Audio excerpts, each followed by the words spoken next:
So I want to talk today about hair loss and something that I am experiencing right now. I know that a lot of people are experiencing it either way. I know that men experience it throughout their lifetime and not usually women. And one thing I had noticed after the pandemic is that people who were coming to me for eyebrows had also discovered that they were starting to lose their hair here at the front. Oftentimes that's referred to as telegen effluvium, and if it usually recovers. But there are lots of other reasons why women in particular would lose their hair.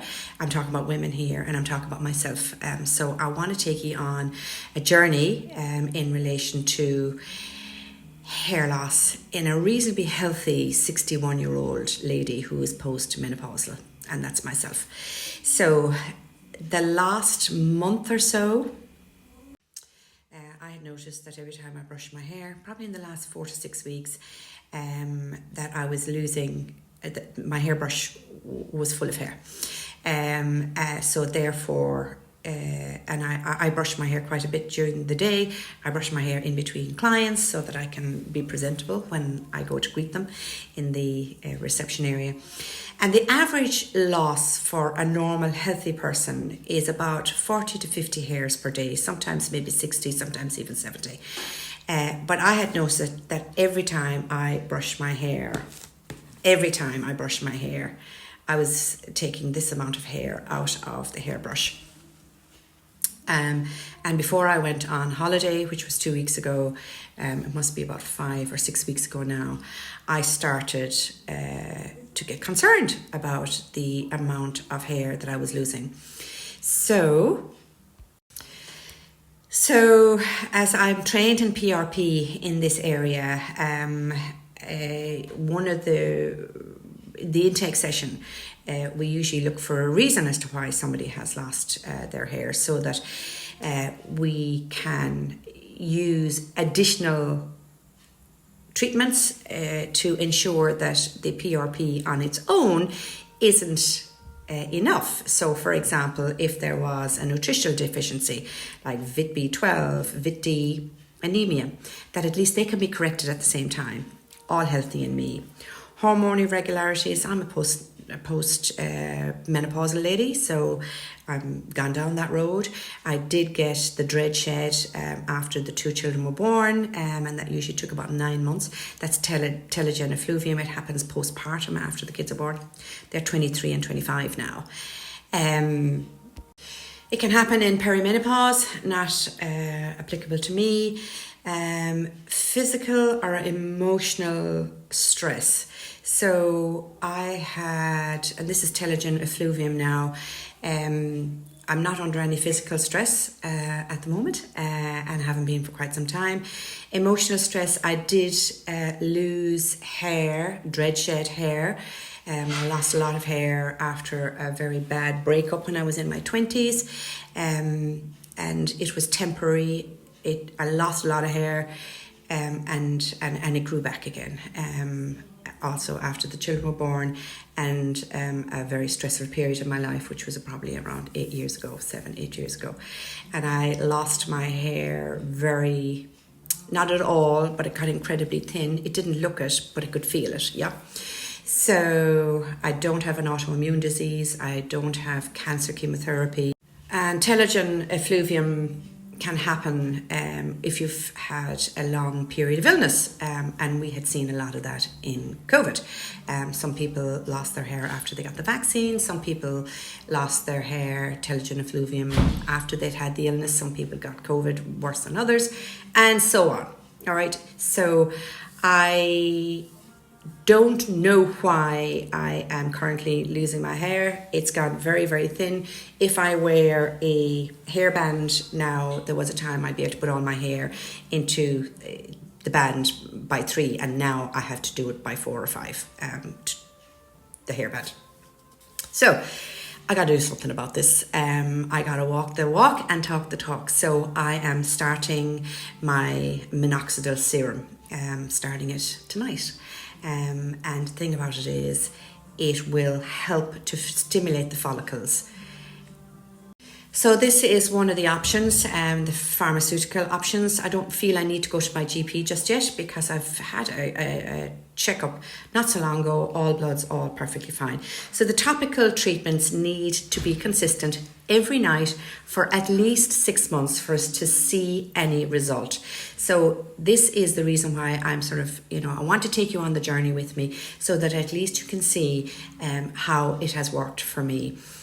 So there's no point in putting on minoxidil for a month and then saying, no, that was no good, it didn't work.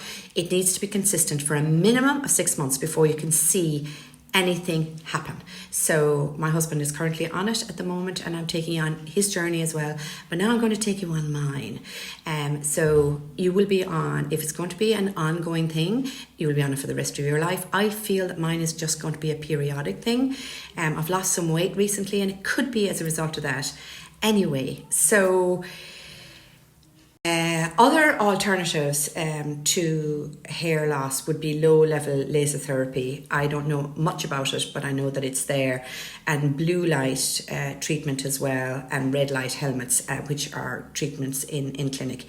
I listened to a fantastic podcast over the weekend by Dr. Sophie Schotter.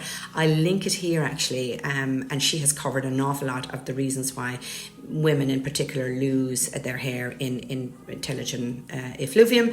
And in addition to that then, she was recommending the clinic treatments, which is what I do, which is PRP, with growth factors from our own blood, which is injected into the area. So I saw it while I was away on holidays. There was a low-lying light and I was actually talking and I could actually see my scalp. It doesn't look it here, but it was very obvious when I was away in Japan last week. So I've got to act on it now. So I have starting minoxidil this evening. So here's the plan. Starting minoxidil this evening. You put it into your scalp every night. You wash it with the corresponding treatment. So I'm going to use Nioxin, and they have a corresponding shampoo and conditioner. And the conditioner is actually massaged into the scalp, not just the hair. It's massaged in the scalp and it's left in the scalp for 90 seconds. So I'll do the wash out every morning. And so that's my plan.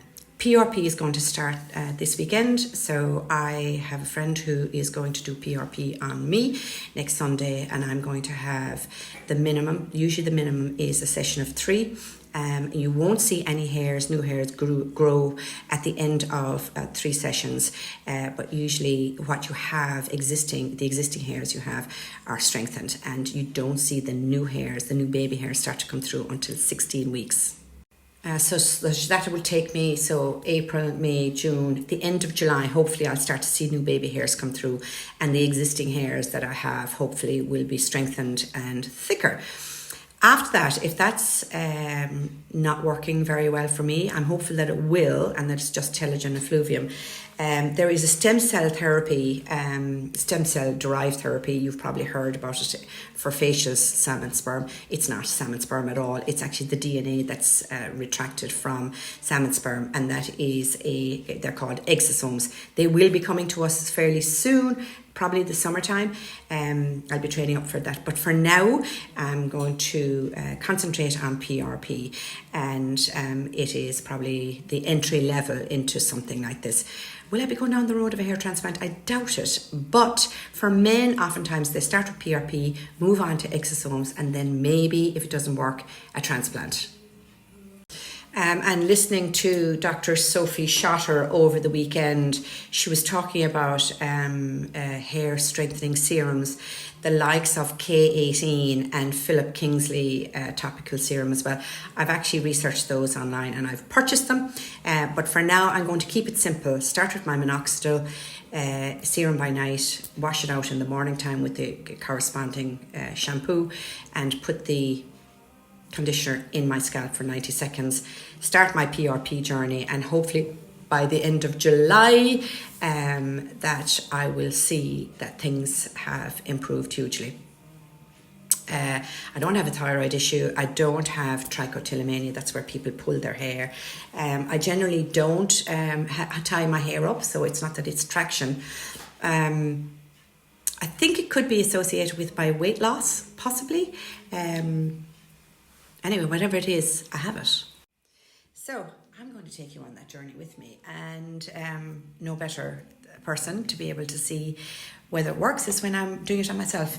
Already I'm using it on my husband, and my husband is coming up on his 16 weeks review. We'll be doing that as well at this weekend, and I'll tell you about that at the weekend. He's cut his hair fairly tight, and he's really delighted with life.